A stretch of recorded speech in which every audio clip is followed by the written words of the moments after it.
ജപമാല കയ്യിലെടുക്കും ഞാൻ, അമ്മ തൻ കയ്യിൽ പിടിക്കും.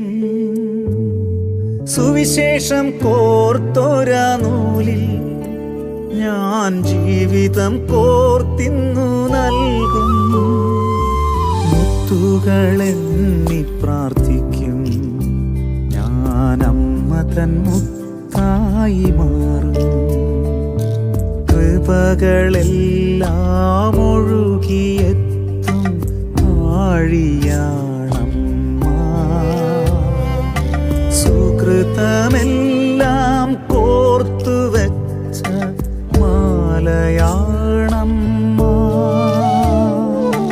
കൃപകളെല്ലാം ഒഴുകി